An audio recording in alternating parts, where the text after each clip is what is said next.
આજે તો મેં લઈ લીધી નવી પાવર બેગ ને સાંજે હું આવતો રહ્યો પતંગ દોરા લેવા માટે.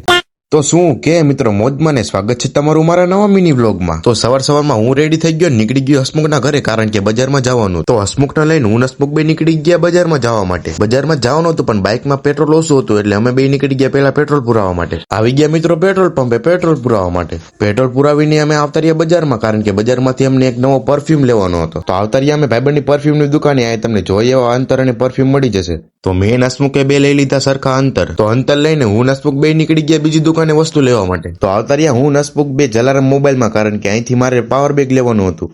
તો સુખનો સોરવ ચૂકી ગયો ને લઈ લીધો નવું પાવર બેગ. અમે પાવર બેગ લઈને હું હસમુખ બે નીકળી ગયા પાછા ઘરે જવા માટે. હસમુખને ઘરે ઉતારીને હું ઘરે આવીને બેસી ગયો લેસન કરવા માટે. આજે થોડુંક વહેલા ટ્યુશને જવાનું હોય એટલે તમારો ભાઈ થઈ ગયો નાઈ બાઈને રેડી. ટ્યુશનેથી છૂટીને હું અને દિવસ બે આવતા ઢાબા ઉપર પતંગ ચગાવવા માટે. સાંજે હું નીકળી ગયો બજારમાં કારણ કે પતંગ અને દોરી લેવાની હતી. તો આવતો રહ્યો પતંગ અને દોરાની સ્ટોલે ને આ તો કાકા અને દેવાંશ બે હતા. તો પતંગ અને દોરાની ખરીદી કરીને નીકળી ગયા અમે પાછા ઘરે જવા માટે. તો દેવાંશના વચમાં ચશ્મા દેખાઈ ગયા તો ચશ્મા લેવા ઉભા રહી ગયા. તો દેવાંશે લઈ લીધા હે નવા લાલ કલરના ચશ્મા. તો ફાઇનલી બધી ખરીદી કરી લીધી, નીકળી ગયા અમે પાછા ઘરે જવા માટે. તો ઘરે આવીને જોયું તો મારા ફૂઈ અને ફુવા બે આવી ગયા હતા. તો હારે આ દીપે આવ્યો તો ઉત્તરાયણ કરવા. તો આજનો મિની બ્લોગ આ જ પૂરો. ગમ્યો હોય તો ફોલો કરી નાખજો.